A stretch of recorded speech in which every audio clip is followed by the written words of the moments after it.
এই উমর সাপরি বলছে তার নাকি বাড়ি নাই। এই ভিডিওটা কাট করে পাঠাইও, তার বাড়ি করার জন্য টাকা লাগলে আমি দিয়ে দিব। এই চুপ মারানি বুলা পচ্চাপ বিলাল থাম। এই বাঞ্চত, তোরে কি ওমর বলছে যে তার বাড়ি করে দেওয়ার জন্য? তোর মতো কি ওমর কি ফকিন্নির পোলা? এই বান্দির পোলা, কথা বলার আন্দাজ পাও না না? মানে মুখে যখন যেটা আসে তখন সেটা বলো। হ্যাঁ, তো একটা ফিরাউনের বাচ্চা। এখন গাইস আমার কাছে হয়তো অনেকে জিগাইতে পারেন যে একে আমি ফিরাউনের বাচ্চা কিসের জন্য বললাম। আজ তো একটা ফিরাউনের বাচ্চা, তার উত্তরও আমি দিতেছি। ফিরাউন ছিল প্রথম আছে তরমুজ খেতে লেবার, তারপর হয়েছিল একটা রাষ্ট্রের বাদশা। এই বাচ্চা হওয়ার পরেও কোনো মানুষকে মানুষ মনে করে নাই, বিভিন্নভাবে নির্যাতন করছে।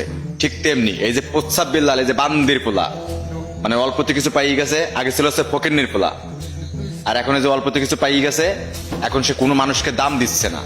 এই ফকিন্নির পোলা, তোর মতো কি ওমর কি ভিক্ষা করে? এই ফকিন্নির বাচ্চা, ফকিন্নি। হ্যাঁ, চলেন এর আরো একটা ভিডিও দেখে আসি। উমর বয়কট, উমর 24 ঘন্টার মধ্যে মাছ চাইবে। এই মাদার চোদ, তুই কে বয়কট করার? এই বাঞ্চোদ, তুমি কি বাংলাদেশের প্রধানমন্ত্রী হয়ে গেছো? হ্যাঁ, চুত মারানি পোলা, বান্দির পোলা, প্রধানমন্ত্রী ঠাবাইছো তুমি বাংলাদেশের। বয়কট চুদাচ্ছ তুমি? আমার কাছে কথা শোন, এ আঙ্গুল ফুলে কিন্তু ঠিকই কলা গাছ হয়, কিন্তু ওই চিকিৎসা হওয়ার পরে আঙ্গুল কিন্তু আবার চিকুনো হয়ে যায়। বুঝছোস আমার কথা? যেরকম মানুষ আছিস না ওইভাবে থাক।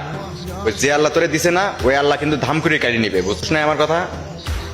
মানুষকে এখনো মানুষ বলে গণ্য কর, বুঝছস? ওমর তোর বাপ বাঞ্চদ, ওমর তোর বাপ, ওমর তোর বাপ। বুঝছস আমার কথা? আর তুই সে ওমরকে কি বললে? ছাপরি। এ মাদার চোদ, ছাপরি তো তুই, তুই তো হচ্ছে ছাপরি মাদার চোদ। তাহলে হিজরার বাচ্চা, বিটিএস বান্দির পোলা, এখনো টাইম আছে ভালো হ। ওমরের পিছনে লাগতে আসিস না, কারণ ওমর এমন একটি মাল, ও কিন্তু ধরতে ধরতে ধরে না, আবার ধরলে কিন্তু ছাড়ে না। বুঝছ নাই? Mind it.